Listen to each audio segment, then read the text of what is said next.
Welcome back, Patriots, for Dark MAGA Evenings, where we cover various headlines that are most recent, and we duke it out with people every once in a while. Today, we're duking it out with the reporters, Patriots, because we have the White House press briefing from today. You know this is our bread and butter. You know the White House press briefings are what made us a top-notch podcast. We separated ourselves from the rest by covering these folks. So we'll be making sure we cover every single moment of this. But before we jump into it, I see y'all in the chat. Greatly appreciate that you're joining us this fine evening. We do a podcast every single morning, 6 a.m. Pacific Standard Time, where we go over all the major headlines that you need to know about. Again, hit that like button if you could, as well as, send this link to your friends and family all over social media so we can get people in here and hang out with us. Our community is what distinguishes us from the rest, folks. I know every podcaster says that, but I'm telling you, trust me, folks, I get emails from you guys, and you do make a big difference in people's lives. Let me tell you, you really do, and couldn't be happier to have you along with me for the journey. Here we go. Ooh, we got Peter Ducey in the room. Good afternoon, everybody. I brought some heavy hitters in here with me today. Yeah, you did. I almost spit out my drink. Today marks 1 month of President Trump's return to the Oval Office, and there is no denying this administration is off to a historic start. The president has already signed 73 executive orders. That is more than double the number signed by Joe Biden and more than quadruple the number signed by Barack Obama over the same period. These executive orders have ended burdensome regulations, sealed the border, unleashed our domestic energy sector, eliminated divisive DEI from our federal government, stopped the weaponization of government, cut waste, fraud, and abuse, reinstituted America First trade and foreign policies, and ultimately restored common sense. The president also signed the Lincoln-Riley Act into law, which ensures ICE will detain illegal aliens arrested or charged with theft or violence. As of today, the Senate has already confirmed 18 cabinet-level nominees, which is more than at this point under the Obama administration in 2009, and more than double the pace of the Biden administration in 2021. That's right. And today, we expect Kash Patel to be confirmed as the next director of the FBI. We are proud to announce that the president will host his first official cabinet meeting here at the White House next Wednesday, February 26th. In just 4 weeks, President Trump has already hosted the leaders of Israel, Japan, Jordan, and India. And next Monday... Folks, I know I say this every briefing now with Karoline Leavitt, but man, it's been a minute 40, and she is just rattling off win after win after win. Joey could never. Joey didn't have any wins. Joey kept stumbling for 4 years. So much winning. I feel like I'm on a championship team. Man, it feels good. The president will host France's President Emmanuel Macron. And on Thursday, the UK Prime Minister Keir Starmer will visit the White House as well. As you all know, over the past month, the president has taken questions from the press, all of you, nearly every single day. Sometimes on multiple different occasions in the same day, on any topic any of you wish to talk about. That's right. President Trump set the tone on this approach immediately when he took more than 12 times the questions in his first few hours in office, as Joe Biden did in his entire first week. Yeah, baby. Ooh, man, she's good. That right there, right? She was doing a couple pot shots, little body shots here and there. Nothing crazy, nothing too damaging. And then see how she just comes out with that south punch, bam, just really quick. You see how she came out with that? There was no holding back. Nobody was ready for it. That's called the stunner. That's the Karoline stunner right there. That's what we're going to call it for the next 4 years. She's like, bah, bah, bah, bam. Right? And you don't know what hit you. You're a little stunned back a little bit. Like, holy shit, did she just say that? Yes, she did. Yesterday, we hosted a local media row here at the White House with television and radio stations from across the country that reached up to 60 million viewers and listeners. The Karoline stunner. That's what we're calling it. You hear anybody else say it, you heard it here first.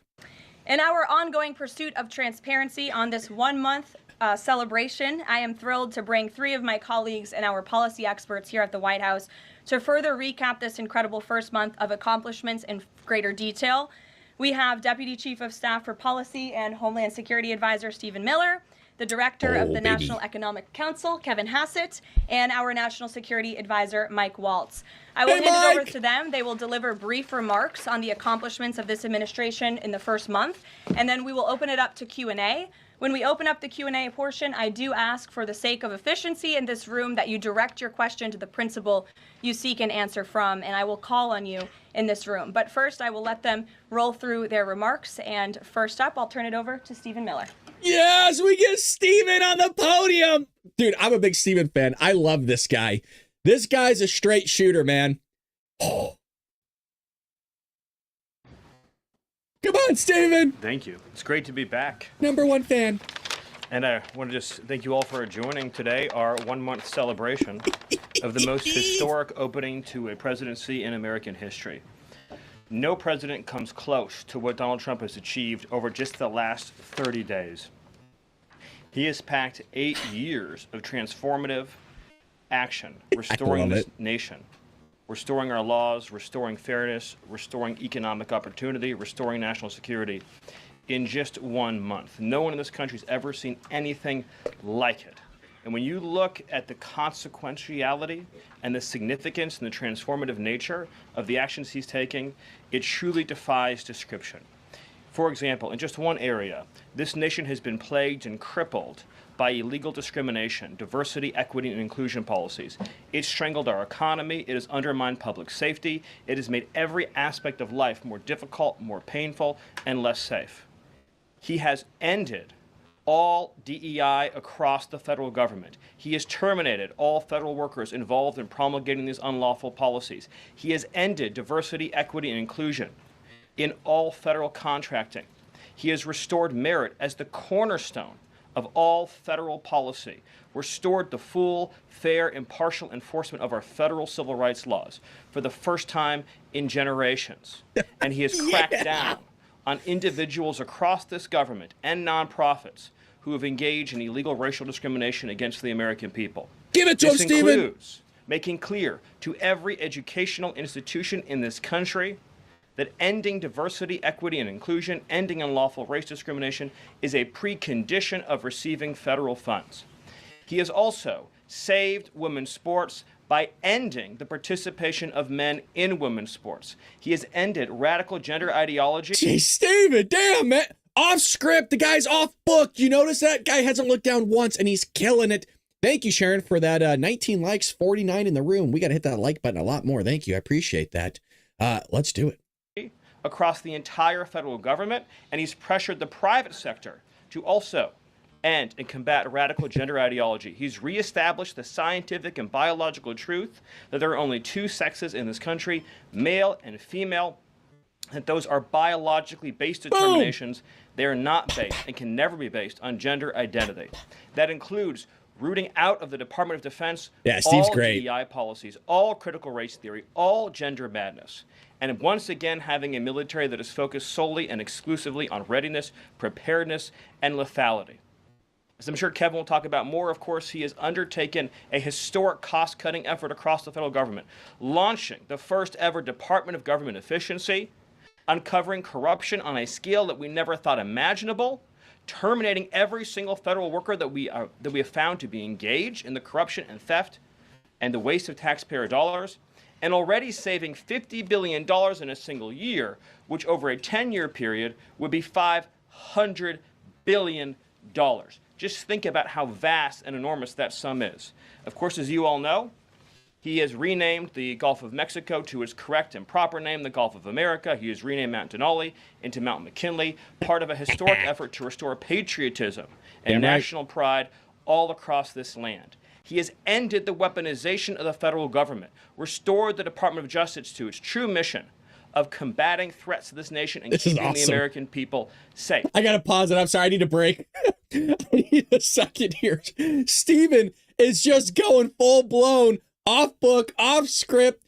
The media don't know what to do here. Can you imagine a progressive lefty hearing this, just spazzing out like they're having a seizure? Just like, I don't know how to handle this. Yeah. Damn, Stephen, baby. Son. Miller's the killer.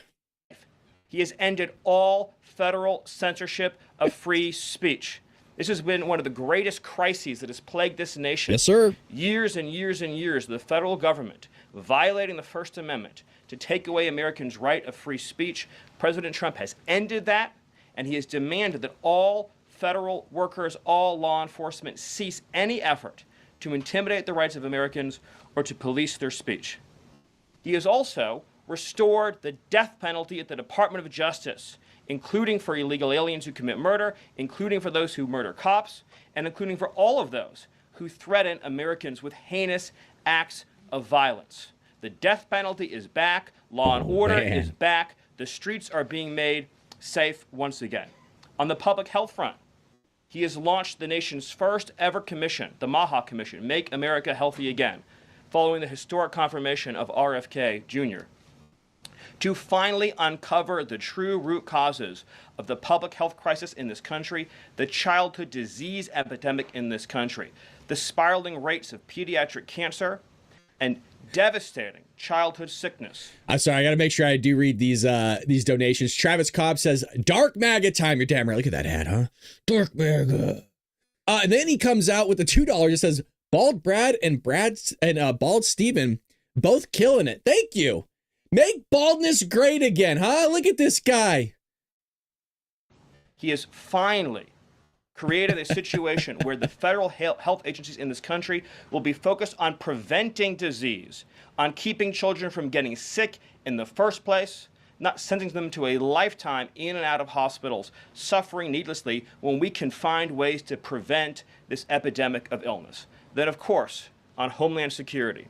Today, here we go. Officially the law of the land, at the conclusion of the congressional notification process, that 6 Mexican cartels and 2 transnational gangs, Tren de Aragua, or TDA, and MS-13, so 8 organizations in total, are now formally designated as foreign terrorist organizations. Boom, which means baby! that every single member of those organizations who operates on U.S. soil is now, as a legal matter, a terrorist, and they will be treated as terrorists. Damn. This is a sea change in U.S. policy. Oh, yeah. And this means this is a massive change, by the way. We didn't really get to it during our morning show. We did cover this.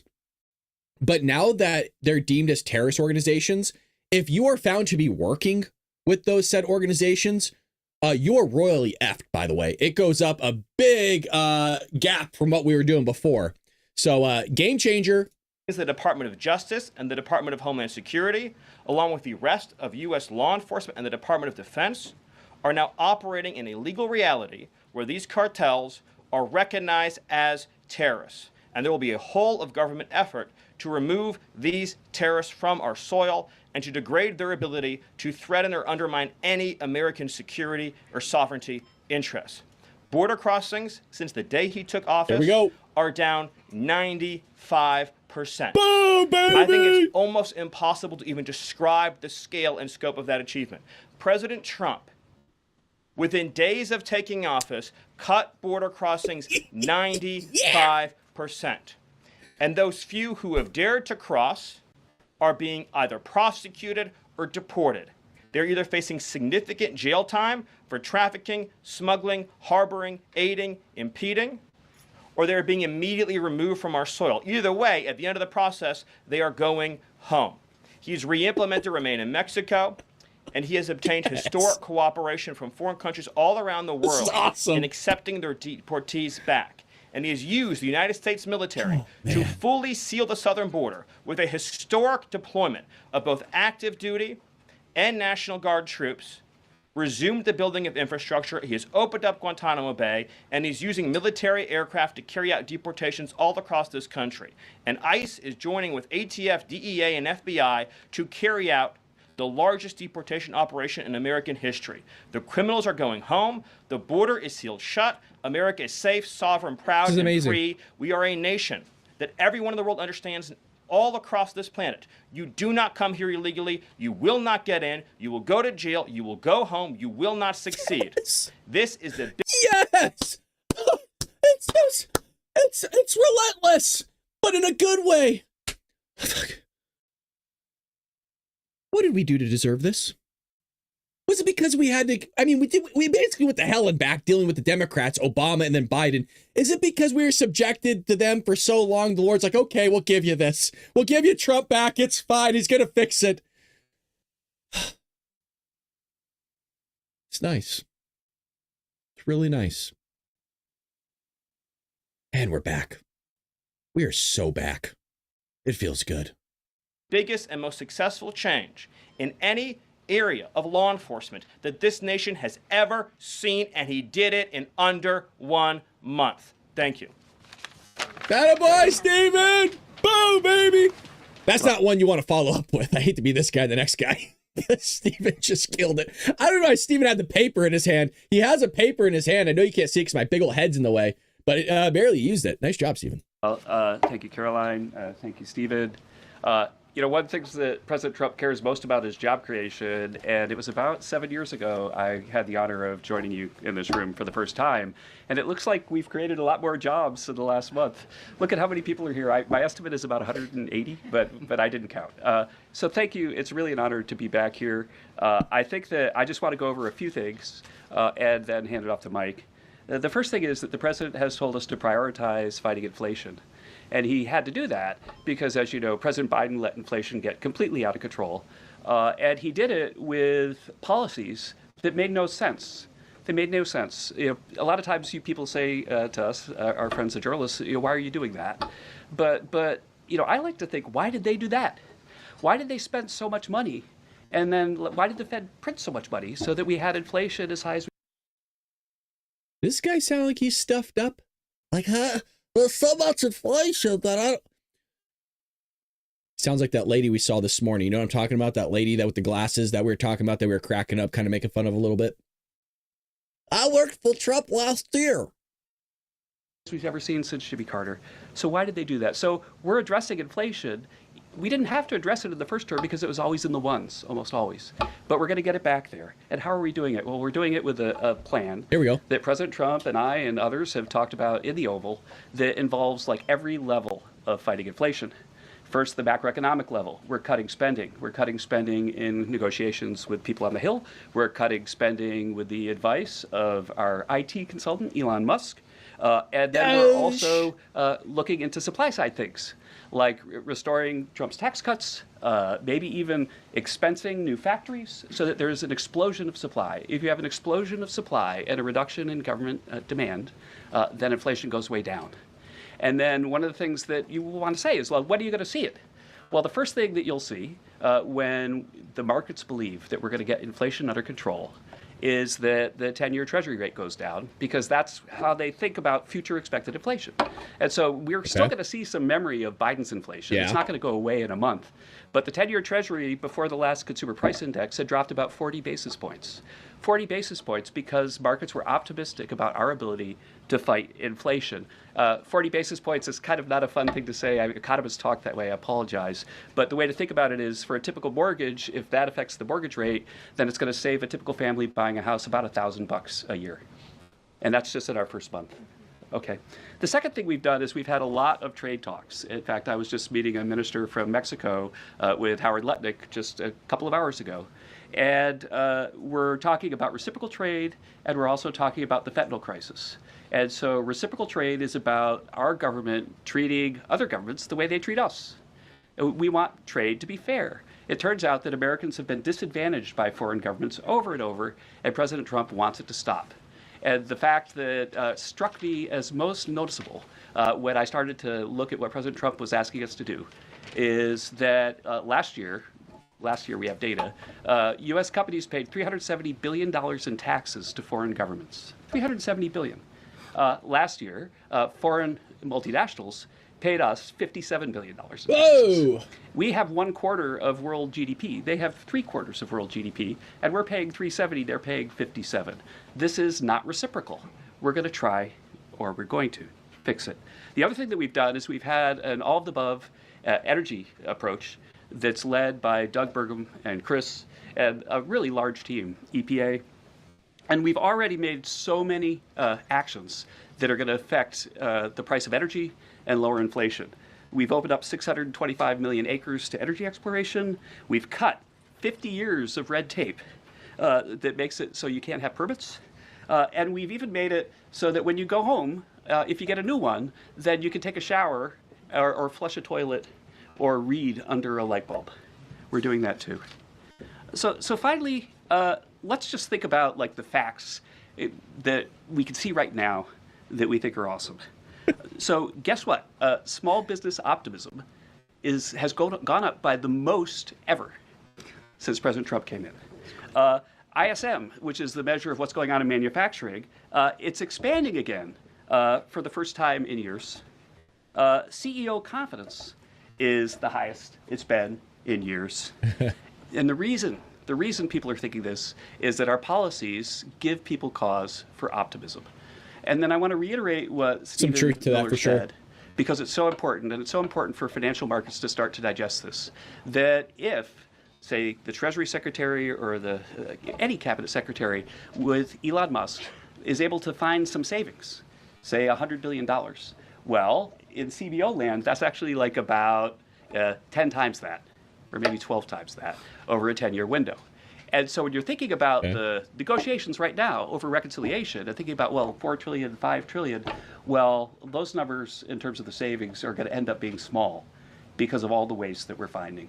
And so we're incredibly optimistic about the future of inflation and the future of our economy. And we're optimistic because we're making so much progress so far, and we already see it in market prices. And with that, I'll hand it off to Mike. All right. Thanks, Kevin. Well, good afternoon. He tried his best. Tried his best. Got to work on it. You know what I mean? You got to resonate with the people. Like Stephen had everybody ramped, right? Stephen was like, "Oh, fucking Trump's doing great." Oh, we're all like, "Hell yeah, this is awesome." And this guy comes in and just, God, I'm hoping he brings it up. Come on, buddy. Bring up the energy here. Talk to us like we know what the hell we're doing here. What a month. And what a sea change in our foreign policy, in addition to what we're doing on the border and restoring American sovereignty, in addition to what we're doing in our economy and the job creation and the inflation reduction. We are bringing the world back to where it was at the end of President Trump's first term, which is a world of peace, prosperity, and looking forward and getting us out of the chaos that we've just seen over the last 4 years. So over the last month, just to name a few, I had the honor of sitting in the Oval Office as President Trump spoke with President Putin, and then immediately spoke with President Zelensky, and both of them said only President Trump could bring both sides to the table, and only President Trump could stop the horrific fighting that has been going on now for the better part of 4 years, and that only President Trump could drive the world back to peace. Both of those leaders said that in back-to-back calls. And of course, we just had our historic talks mediated by our good friends and partners, Saudi Arabia. We give great thanks to Crown Prince Mohammed bin Salman for hosting, and sat down for the first time in years with the Russians and talked about a path forward with peace. On top of that, and one of the things that led to that was the tremendous confidence building measure that we had with the release of Mark Fogel. I'll remind everyone, the last time that we had an American released from the Russians, either we gave up a deadly spy, pressured our allies to give up a lethal killer, or we released, under the Biden administration, the world's most notorious arms dealer, Victor Bout, who, by the way, had one of his main clients for arms, the cartels in Mexico and Central America. We gave up none of that. This was released as a confidence-building measure, working with our great Middle East envoy, Steve Witkoff, and our Secretary of State as a first step towards opening these talks and then moving forward towards peace. On top of that, we've secured, just in a month, the return of a dozen. What the hell is this guy talking about? Who's T? Love rubies who chastise Democrats about wanting a free handout, and beyond thrilled, a felon and South African are pretending they might send everyone a free $5,000 handout. Socialists? I'm telling you, they come in here. I don't know who the hell this is, but what the hell are you talking about, dude? Stop drinking so much. We got a drunkard in here. I don't know what you're saying. 12 American hostages from Russia, from Bulgaria, from Venezuela, the Taliban, and Hamas. Excuse me, that's from Belarus, not Bulgaria. We also had, for the first time in quite some time, we took out a senior leader of ISIS, an international financier and recruiter that the military had been trying to take out for quite some time. And wasn't able to do so, frankly, because of a bureaucratic approval process. President Trump said, take him out. Man, isn't it great? And that ISIS financier and leader is no longer on this earth. Boom. We've also taken action to eliminate other terrorist organizations in the Middle East. We drove, before the president was even in office, he started talking consequences for people that would hold Americans. Heretofore, there's been nothing but upside. You take an American, you get some better deal. You take another one, maybe you get a better deal. No more.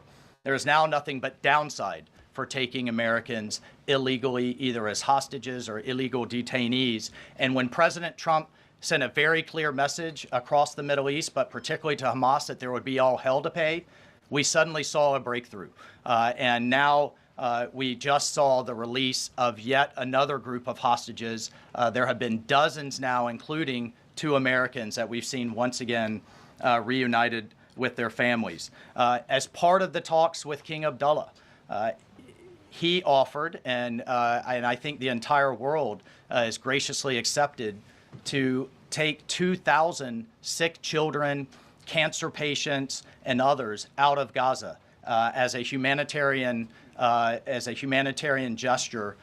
2,000 Gazans will come out of that hellhole that it is, that wasteland that Gaza is right now, with unexploded ordnance, with debris everywhere, with no sewage, with no water. And President Trump has put forward a plan to deal with the practical reality that is 1.8 million Gazans now truly suffering. And then, if you haven't already, folks, welcome to the after hours here, Dark Maggot. It's something we do in the evenings. It's away from our normal podcast, but it's still fun nonetheless. If you could hit that like button, that thumbs up, it really does help support the show, folks. If it was something that didn't, I wouldn't ask you to do it, but it really does help. And if you could just smash that like button, greatly appreciate it. Thank you, Patriots. Thank you. Just to bring it back to our own hemisphere, we've seen literally in the last month, after years of national security experts, the generals in charge, and others testifying and ringing the alarm bells about the Chinese Communist Party's presence in our own hemisphere, particularly in the Panama Canal. We're seeing the leadership of Panama step away from the Belt and Road program, move away from China and back towards the United States, and even enter into talks and other negotiations about addressing the ports on either side of the canal. And then finally, last but not least, we've had 4 world leaders in the White House, in the Oval Office. We've had the Prime Minister of Japan, the Prime Minister of India, the King of Jordan, and of course the Prime Minister of Israel, just in the last 4 weeks. And next week, we'll have the Prime Minister of the United Kingdom, and we'll have the President of France, Macron. So President Trump is on what we call Trump warp speed. We are all honored to be really serving under his leadership and his vision. And truly, when we all say, and the president himself says, he is a president of peace. He is a president focused on restoring stability. I think the entire world saw what the world will look like without strong American leadership in the last 4 years. And it's truly been an honor to get us back to where we were and back on track under President Trump's leadership. There we go. Mike. Mm-hmm. Thank you. Thank you, everybody. I'm sure you're very eager to ask questions of these very smart people working very hard on behalf of the president. We do have somebody in our new media seat today. Ooh, we have John Stoll, who is the head of news at X. As you all know, you're all on X. It's home to hundreds of millions of users, a large contingent of independent journalists and news organizations across geographies and political spectrums. Get me in that room, Karoline. I'm like the one podcaster that actually has covered every single one of these things. I get they need the big wigs, right? Because they need to get their word out there. They need to get stuff. But look, come on. What other podcaster? I mean, folks, we're small, but hell, we've covered so many of these. People in the room know who we are. I need to be in that chair. I deserve it. I've sat through so many briefings with stupid Joey. And at the same time, X remains the go-to platform for many legacy news outlets. And I know, as I mentioned, many of the reporters in this room use X to attract eyeballs to your work. Prior to joining X, John spent 2 decades in journalism, including several years as an editor at the Wall Street Journal. We are excited to have him in the briefing room today. John, we'll let you kick it off. And as I said at the top, please direct your question to the individual up here who you'd like an answer from.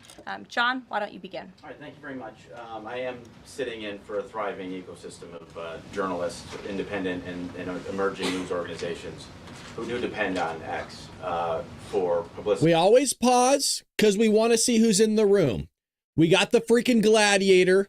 Peter Ducey is up to bat, and I hope he gets a question in. Yeah, Peter Alexander, he's a hit or miss.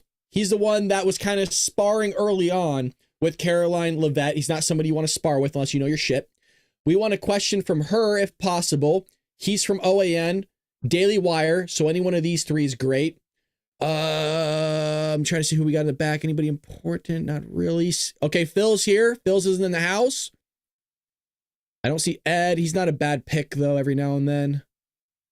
He's usually doing something foreign policy. And I don't know who's in for CNN. Buckle up. For a business model. And so I look forward to seeing many of them in this seat in months and years to come. I also thank you, Karoline, for opening this seat up to new media. It really is a testament not only to your open-mindedness, but also to innovation, that you'd actually think about, folks that are not traditionally credentialed to be in this room, and not only. Oh, there we go. We have, I want her to get in. Oh God, what's her name? She's from Steve Bannon's podcast. I believe that is her. And for some reason, her name is slipping my mind, but I would love her to get a question in. Have a question, but also to witness. What was her name again? This is a very important intersection of power and the free press. Mm-hmm. And so just the ability to witness this and be part of it, it brings everybody. Natalie's her name. That's Natalie. Yeah. I would love for her to get a question, and she hasn't got one in yet. Thank you for that. I think this is for Mike Waltz. My question is about Ukraine. Sure. For about more than 10 years, I've been fascinated, like many, with what's going on. Was in Northern Europe, working out of the Baltics when Crimea was annexed, and was a lot of this came on Twitter. The platform used to be known as Twitter. Was a lot of European leaders would talk about their disappointment and solidarity with Ukraine, but when it came to actually doing something, it felt like they were passing a hot potato and sent it over the Atlantic.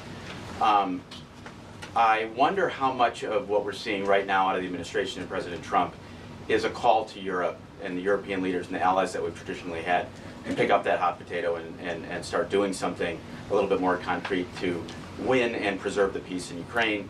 The second question I have is, it's related, is there's been a lot of speculation that President Trump and the administration might be manipulated by Vladimir Putin. I wonder if you could just talk a little bit about the administration's posture. I like that question. Confidence in the competence of this administration to go toe-to-toe with Vladimir Putin. Well, I'll take the second question first. If there's anybody in this world that can go toe-to-toe with Putin, that could go toe-to-toe with Xi, that could go toe-to-toe with Kim Jong-un, and we could keep going down the list, it's Donald J. Trump. He is the deal maker in chief. There is no question that he is the commander in chief. And I, for one, and I think all Americans and around the world should have no doubt about his ability to not only handle Putin, but to handle the complexity of driving this war to an end. And then on your first piece on Europe, I'll take you back to 2014. You're right, there was a lot of hand-wringing in Europe and not a lot of action. There's also a lot of hand-wringing here in Washington under the Obama administration and not a lot of action. They literally threw blankets at the problem. And so I'll remind everyone that Putin had some type of conflict, invasion, or issue with their neighbor under President Bush with Georgia.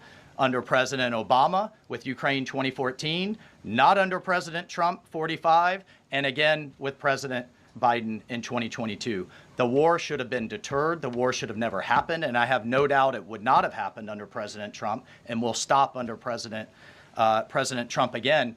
But I just want to push back on this notion of our European allies not being consulted as we've entered into this process. I already mentioned the immediate phone call President Trump made to President Zelensky. He has talked to President Macron of France repeatedly last week. President Macron convened European leaders and then is coming here on Monday. Prime Minister Starmer is coming next Thursday. I've talked to every one of my national security advisor counterparts across the spectrum in Europe. I've talked to Secretary General Rutte, the leader of NATO, the Secretary General of NATO. We have repeatedly, oh, by the way, we had half our cabinet, 7 cabinet officials, including the vice president, at the Munich Security Conference, all engaging, all listening, and all making sure our allies are heard. However, we've also made it clear for years, decades even, that it is unacceptable that the United States and the United States taxpayer continues to bear the burden. There you go. Not only of the cost of the war in Ukraine, but of the defense of Europe. We fully support our NATO allies. We fully support the Article 5 commitment. But it's time for our European allies to step up. And one of the things that Secretary General Rutte said on our call was, this last couple of weeks have been a real wake-up call. And I asked him, what have you been missing the last couple of years? The fact that we are going to enter into a NATO summit this June with a third of our NATO allies still not meeting the 2% minimum. That's crazy. A commitment they made a decade ago. That's crazy. Literally a decade ago, with a war on their doorstep, the largest war that they're all extremely concerned about, but yet it's, well, somebody else needs to pay. There you go. We've got other domestic priorities. It's unacceptable. President Trump's made that clear. And the minimum needs to be met. We need to be at 100% in this June at the NATO summit. And then let's talk about exceeding it, which is what President Trump has been talking about with 5% of GDP. Europe needs to step up for their own defense as a partner. And we can be friends and allies and have those tough conversations. Peter. You got to love that, right? And Peter, do you see the gladiators coming up next? But you have to love the idea how these Democrats love to point towards these Nordic countries or the European countries as a model of what we should do. Well, it's really easy to model what they do. One, when you have a homogeneous country, as most of them do have. But furthermore, is they're not paying for their own defense. They have us to pay for it for them. So that's a big thing in your budget line item to have to offset if you had to pay for it yourself, but you're not. So now that money can be sent other places where we're shelling out money, not just for lesbian dance theory, Hamas surrogates coming into our university system to take our money to pay for their education, but we're also paying for the food of these illegal immigrants. We're paying for their shelter, their housing, their cars, their loan, their mortgage, all this stuff. And then we have to pay for our own defense. That's also going for the defense of the European Union. They need to start paying for themselves. How about that, huh? Cut them off for a little bit. Thank you, Caroline. I have a Ukraine one and a Doge one. Who can talk Doge? Doge! I could do Doge then. All of us. Doge then. Well, so Stephen, we're hearing about these Doge dividend checks that would be 20% back to taxpayers, 20% to pay down the debt. 60% is left. Who gets that? Here we go. Good question. The way that it works is when you achieve savings, you can either return it to taxpayers, you can return it to our debtors, or it can be cycled into next year's budget, and then it just lowers the overall baseline for next year. So in other words, you can just transfer it into the next fiscal window and then lower the overall spending level. And that means that you can achieve a permanent savings that way, and that reduces the deficit. And when is it that people might see those checks? What a clear answer. He took actually a really complicated thing and really just packaged it in such a nice sentence. I'm actually, as an educator, I'm really impressed. That made total sense. I got nothing. Well, this is all going to be worked on through the reconciliation process with Congress that's going underway right now. As you've seen, the Senate's moving a bill, the House is moving a bill. The President has great confidence in both chambers to deliver on his priorities. I would just take this opportunity to note that President Trump has made a historic commitment to the working class of this country to fight for major tax relief and major price relief. And cutting spending, as Doge is doing, and cutting taxes is the key to delivering on both of those promises, and President Trump is resolutely committed to doing both. Thank you. And on Ukraine, I guess this is for Mike. Sure. After the president's I know you guys are. What the hell is this big head? Get out of the way, Steven. I know I keep repeating this, but again, after 4 years of hearing Karine Jean-Pierre and all the people in the Biden administration, what a breath of fresh air, man. I mean, Peter was like, okay. I mean, that's what you do when you give somebody a truthful answer that totally makes sense. You're like, all right, I'll move on. That's guy got my question answered. Let's go. post on Truth Social yesterday, need to know, who does he think is more responsible for the Russian invasion of Ukraine, Putin or Zelensky? That is a very good question, and I think Trump might have slipped up because he also said it in video form, basically beating up Zelensky and almost made it seem like it was Zelensky's fault for what took place with the invasion of Russia going into Ukraine. I really enjoy this question, and I think it was one of the first boo-boos we saw from Donald Trump. Well, look, his goal, Peter, is to bring this war to an end, period. And there has been ongoing fighting on both sides. It is World War I style trench warfare. His frustration with President Zelensky is that you've heard is multifold. One, there needs to be a deep appreciation for what the American people, what the American taxpayer, what President Trump did in his first term, and what we've done since. So some of the rhetoric coming out of Kyiv, frankly, and insults to President Trump were unacceptable, number one. Number two, our own Secretary of Treasury personally made the trip to offer the Ukrainians what can only be described as a historic opportunity. That is for America to co-invest with Ukraine in their minerals, in their resources, to truly grow the pie. So case in point, there's a foundry that processes aluminum in Ukraine. It's been damaged. It's not at its current capacity. If that is restored, it would account for America's entire imports of aluminum for an entire year.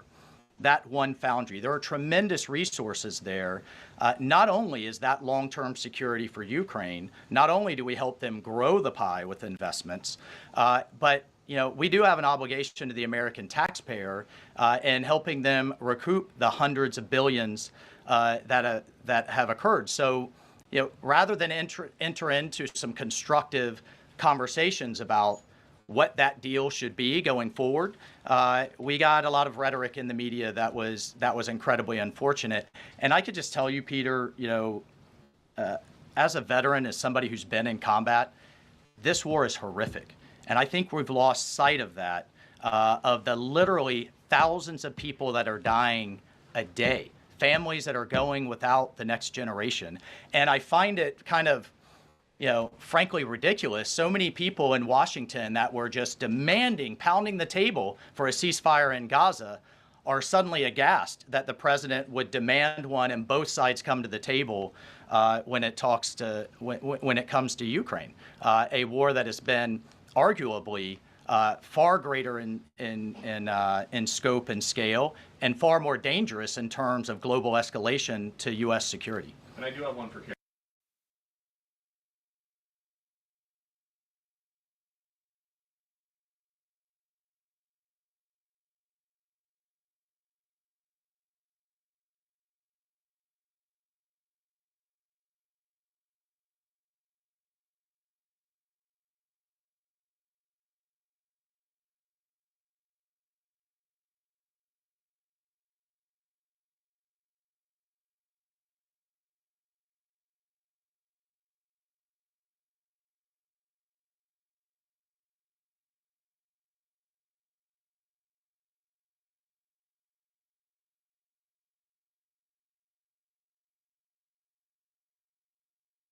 Thank you. I didn't realize I'm muted. I've been coughing. Thank you.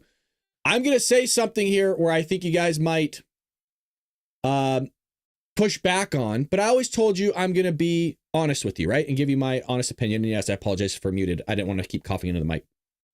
And thank you for catching me. That was a really bad answer. It was a really long, drawn out answer. And it was an answer that he couldn't justify Donald Trump's tweet, nor what Donald Trump said in the video message. Trump did give an impression that the invasion was Zelensky's fault. I watched it myself today. I didn't like it. I think Trump knows it's not Zelensky's fault. I think it was a boo-boo. Trump isn't known to say, I screwed up. It came out the wrong way. He's not going to do that. We got to move on. But when you hear long, drawn-out answers like this, it's not a good thing. We need to tighten that up a little bit, and somebody in the communications room needs to talk to him about it. I'm just here to help Trump's team. This is how it's coming across. I've watched 4 years of White House press briefings straight. I know this stuff like the back of my hand now. You got to tighten that up, bud. Caroline, does President Trump have a bet with Trudeau about this USA-Canada hockey game tonight? And when there is a big hockey game on, is the president watching for the goals or for the fights? I love this question because I'm a huge hockey fan. The game starts in 30 minutes, by the way. Puck drops in 30 minutes. Canada versus USA in Boston. It's going to be rowdy. I know. I apologize for the mics off, you guys. I screwed up, okay? At least I admit it. I know. I'm unmuted now. You guys, can everyone hear me? It says it's working now. Did I screw up again? Hello? Hello, McFly? Can you hear me? Hello? ASMR. My mic is on. What's happening here? You still can't hear me? Oh, I'm good. Okay. Hey, thank you. Thank you. We hear you. Shut up, Brad. We hear you. All right, Jesus. Probably both. I think he's watching for the United States to win tonight. I know he talked to the USA hockey team this morning. He talked to the players after their morning practice around 10 o'clock. And I also spoke to some folks from that team after. They were jubilant over President Trump's comments to the team. I believe they're going to put out a video of that call. So he looks forward to watching the game tonight, and we look forward to the United States beating our soon-to-be 51st state, Canada. Oh, my God. She just takes the dagger and twists it. Look at her. She knows what she did. This is why I love her, man. She has spunk. God, she's so crafty, isn't she? Oh, she's scary, though, a little bit. You know what I mean? You never know. I told you it's the Karoline Stunner, right? She comes off all sweet, and you get close, like, oh, she's not that bad. Boom! Just right in your jaw. Just straight into the neck, the jugular. She's... The Karoline Stunner is what we're calling it. I'm coining it. I'm repeating it so y'all get it. Am I wrong? She comes out, right? You don't expect it. You don't expect a couple body shots. Oh, he had a phone call. Yeah, he talked to him this morning. Might come out with the video. 51st state. Boom. You go. Shit. We can't afford to get our butts kicked by Canada because we talked a lot of shit after the last game where we won 3-1. We can't. Do you realize that we're going to have to hear about this from all the Canadians if we lose tonight, you guys? It's going to be everywhere. Bloomberg, go ahead. My question is for Mike Waltz. Can you give us a readout of Kellogg's meeting with Zelensky that just wrapped up? And in particular, Zelensky publicly rejected this deal about the rare earth minerals. Where does that stand? Keep it tight, Mike. We're going to continue to have, he needs to come back to the table, and we're going to continue to have discussions about where that deal is going. Again, we have an obligation to the taxpayer. I think this is an opportunity. The president thinks this is an opportunity for Ukraine going forward. There can be, in my view, nothing better for Ukraine's future and for their security than to have the United States invested in their prosperity long term. And then a key piece of this has also been security guarantees. Look, the reality that we're talking about here is it in Ukraine's interest? Is it in Europe's interest? It certainly isn't in Russia's interest or in the American people's interest for this war to grind on forever and ever and ever. So a key part of his conversation was helping President Zelensky understand this war needs to come to an end. This kind of open-ended mantra that we've had under the Biden administration, that's over. And I think a lot of people are having a hard time accepting that. And then the other piece is there's been discussions from Prime Minister Starmer and also President Macron about European-led security guarantees. We welcome that. We've been asking Europe to step up and secure its own prosperity, safety, and security. So we certainly welcome that. And we certainly welcome more European assistance, as I told my counterparts,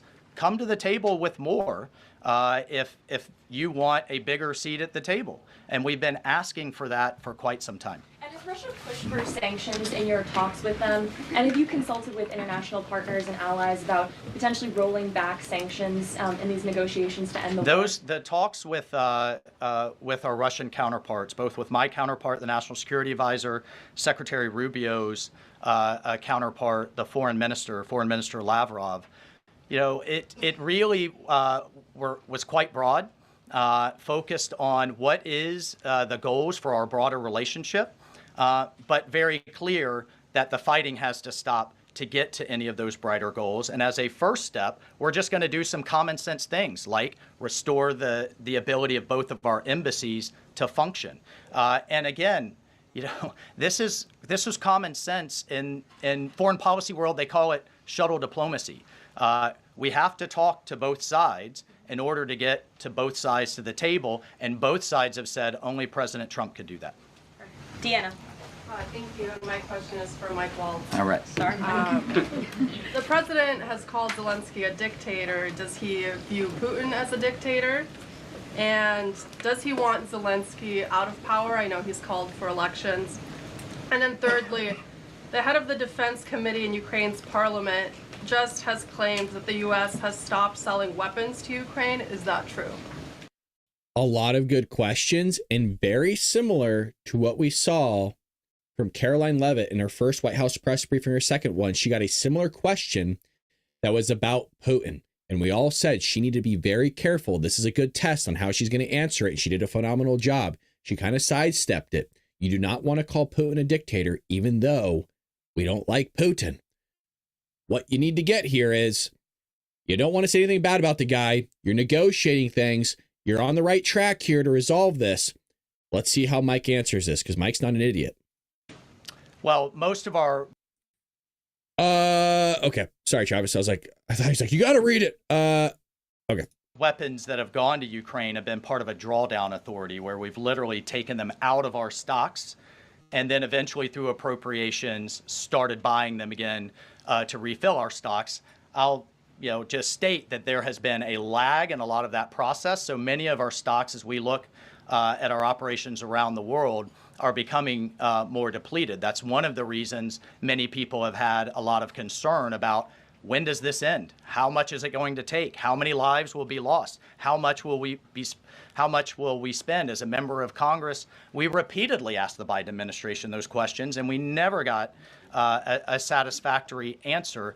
Look, President Trump is obviously very frustrated right now with President Zelensky. The fact that he hasn't come to the table, that he hasn't been willing to take this opportunity that we have offered. I think he eventually will get to that point, and I hope so very quickly. But President Trump, as we made clear to our Russian counterparts, and I want to make clear today, he's focused on stopping the fighting and moving forward. And we could argue all day long about what's happened in the past.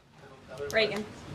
One of the few times that I'm actually okay with somebody dodging a question, and he dodged a couple. There's about 3 or 4 questions she asked. One of them was about the weapons he dodged, which is important in terms of negotiations. That weapon correlates to the money, and I think we're going to cut off the flow of money, which is going to bring Zelensky to his knees anyways. And I love that he dodged that question about Putin. I'm not a person that loves Russia. I'm not a person that loves Putin. But when you're trying to negotiate, now is not the time to talk shit. Trump can get away with talking shit about Zelensky, and sorry to cuss, but that's what it is, because Zelensky has no upside in any of this. Zelensky has no negotiation tactics here. He has nothing. He has no cards in his hand. So yeah, Trump can say whatever he wants about Zelensky. Putin's going to love that. Putin's going to eat it up. Trump's a showman. Trump knows what he's doing. So he's clearly going after Zelensky for a reason, and that's hopefully going to get Putin to move his tush of getting the hell out of Ukraine. I have a question for Stephen. Excuse me, I just called on Reagan. Reagan, go ahead. I have a question for Stephen. That a girl. Put him in their place, baby. Excuse me, I called on Reagan, so shut the fuck up. That's basically what she did. That's basically what she did just out there. Look at her. She's feisty. Oh, she's feisty. And a question for Mike. Sure. Stephen, I can start with you. There have been reports that Trump is unhappy with the rate of deportations and he wants them to be higher. Is the president happy with the rate of deportations, and are there any plans to speed up the process? Please, Stephen, say that he's not happy in the speed of the process, because quite frankly, I'm not happy with the amount that we're doing here.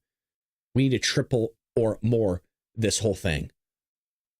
I'm not impressed with what Tom Homan's. I'm sorry, guys, I'm not impressed with what Tom Homan is doing. I'm impressed with what we've done at the border, but what the promise, you've overpromised and underdelivered. You never want to do that. This is what's happening. I told you I'm going to be honest. The numbers are low for what Tom Homan is doing. He talked a big game. It ain't happening on the scale of I thought it would. And I'm not happy about it. First of all, we all appreciate the encouragement from the media to deport as many illegal aliens as humanly possible. So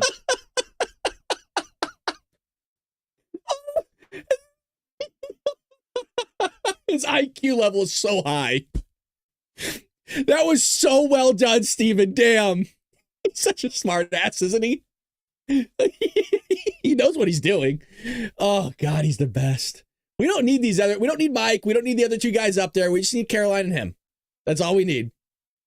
Thank you. And I will promise you that the full might of the Department of Homeland Security, the Department of Justice, the Department of Defense, and every element and instrument of national power will be used to remove, with speed, all criminal illegals from the soil of the United States of America, to enforce final removal orders, and to ensure that this country is for American citizens and those who legally belong in this country.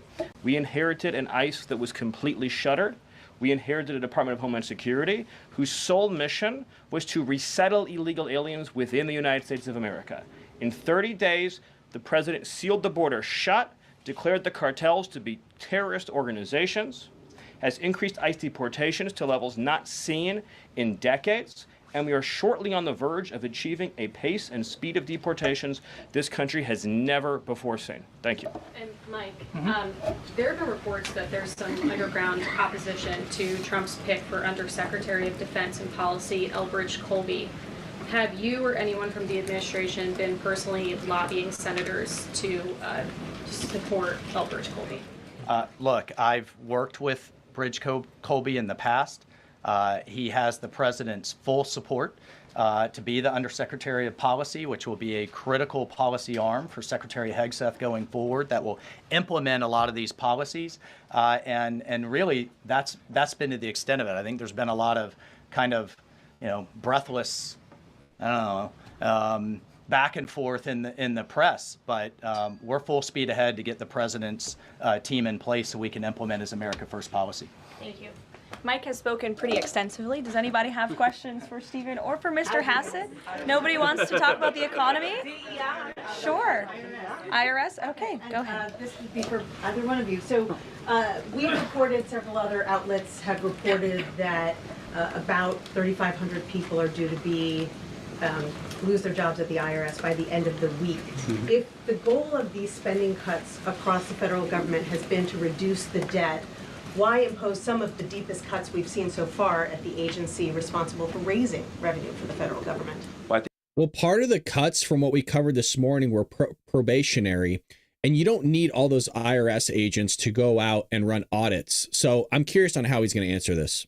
I think our objective is to make sure that the employees that we pay are being productive and effective. And there are many, more than 100,000 people working to collect taxes, and not all of them are fully occupied. And the Treasury Secretary is studying the matter and feels like 3,500 is a small number, and probably can get bigger, especially as we improve the IT at the IRS. And so I think that it's absolutely something that is on the table for good reasons. And the point is that don't just talk about the IRS, talk about all of government. That there are so many places. I live in D.C. You maybe live in D.C. where nobody's going to the buildings. People aren't commuting because nobody's doing their job. We look back and we see that there are all these people doing 2 jobs while they're getting a government payroll on the payroll. So the point is we're fixing that, and the IRS is a small part of that picture. So you're saying that everybody who's being let go was doing a bad job?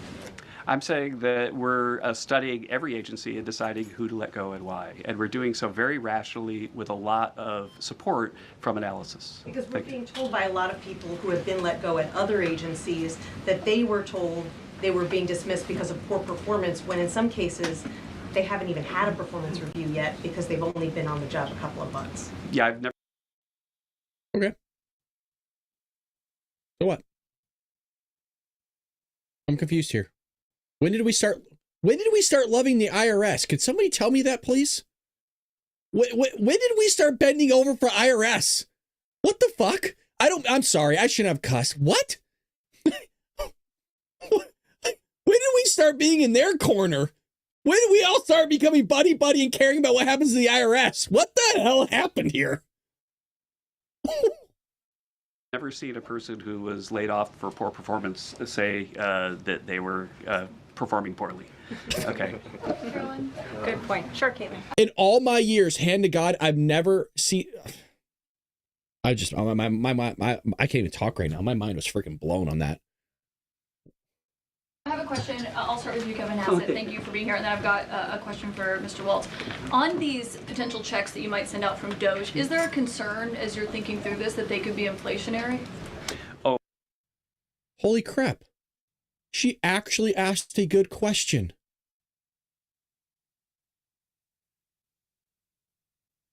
What's today's date?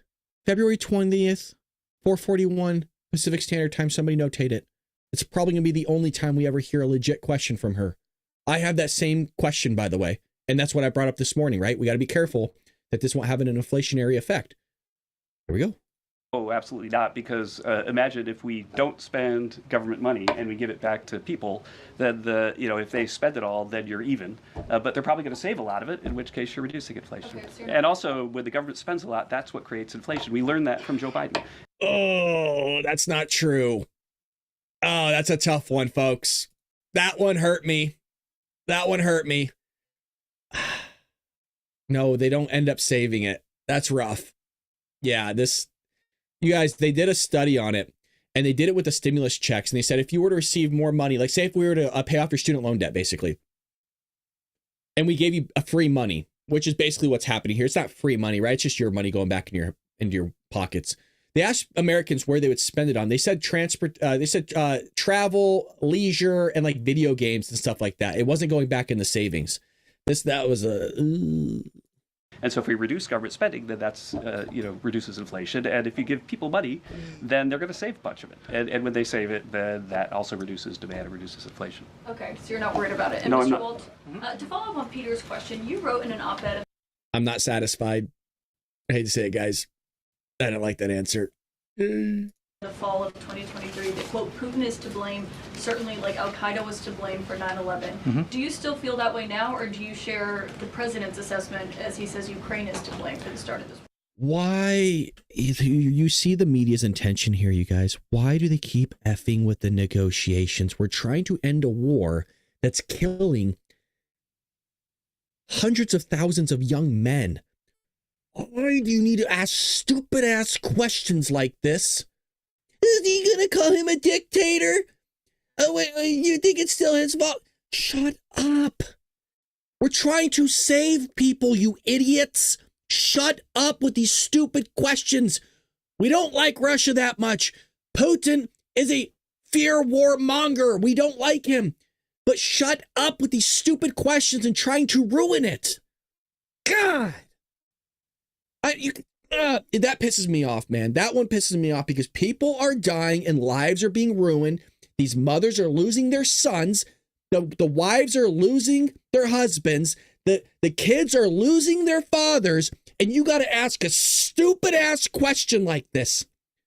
Wake your asses up in that room, please. Fucking idiot. I'm sorry, you guys.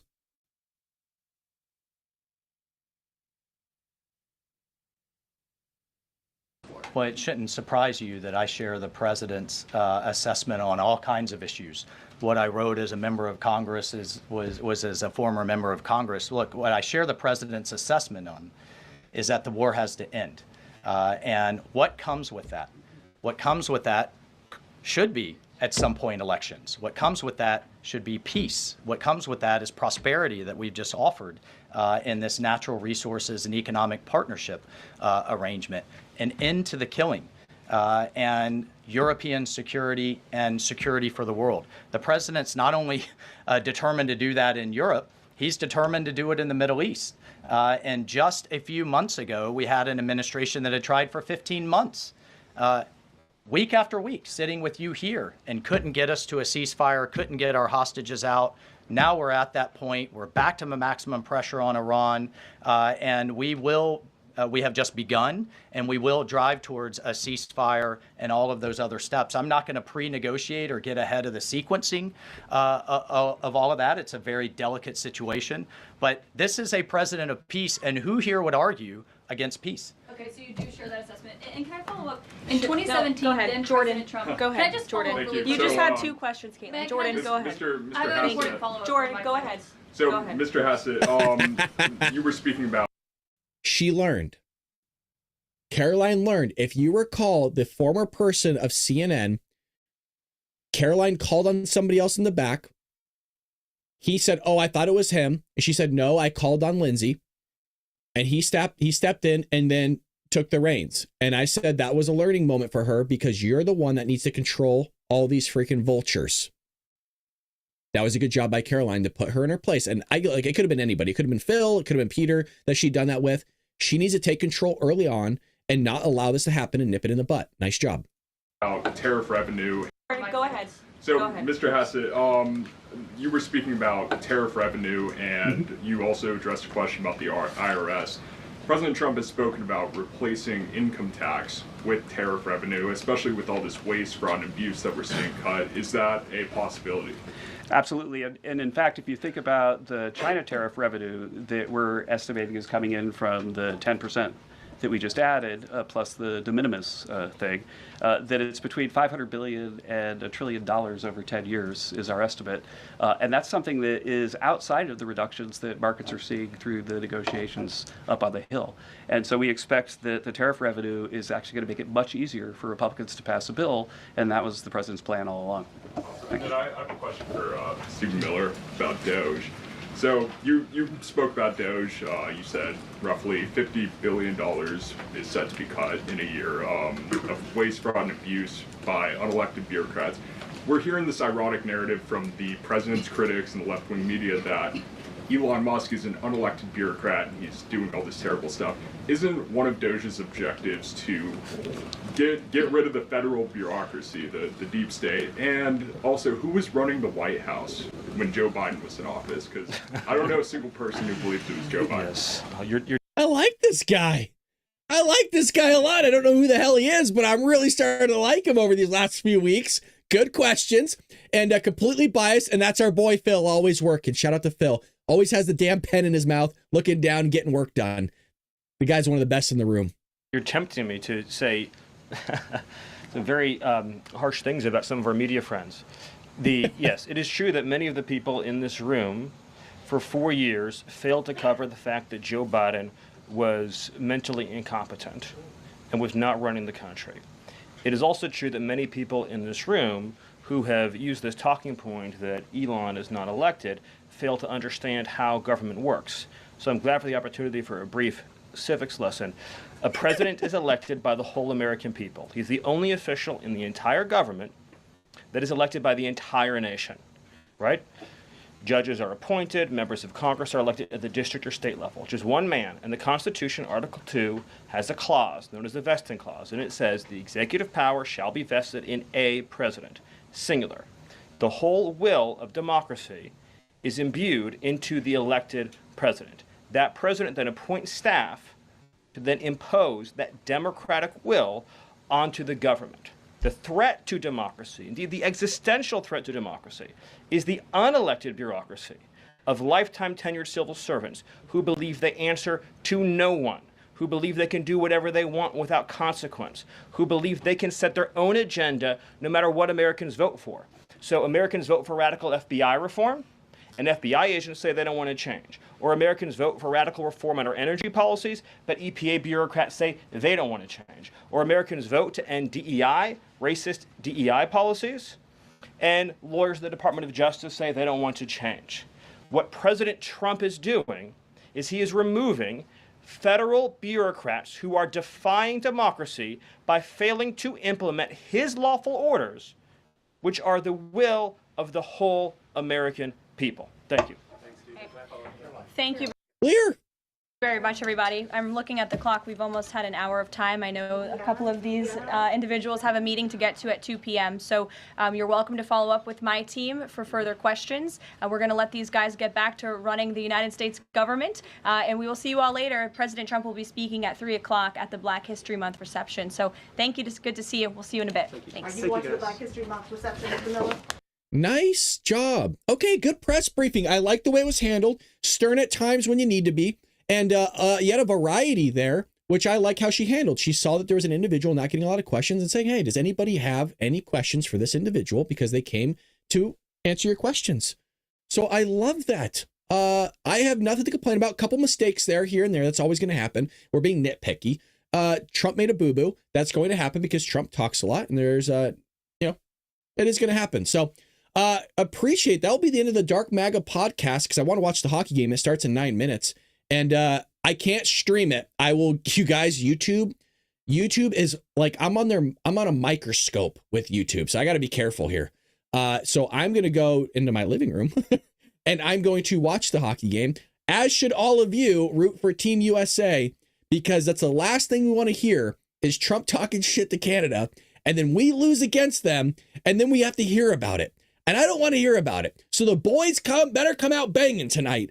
And we need them to win bigly. We'll be back here tomorrow for our morning podcast. If you're new here and you're just seeing the show, we do a full-on hour podcast every morning that's different than what you just saw. We go over different news articles and we're checking it out. I don't know where I'm watching the hockey game at. I don't know if it's on ABC, ESPN, but I'm going to find it somewhere. I'll find it. I don't care. Come check us out, though. Hit that like button. Share this with your friends and family. But we'll be back here tomorrow morning. And greatly appreciate you. Road to 100,000. Again, road to 100,000, folks. Take care of one another. Pray for this country. Pray for Donald Trump. Pray for our allies across seas and for our troops. Take care.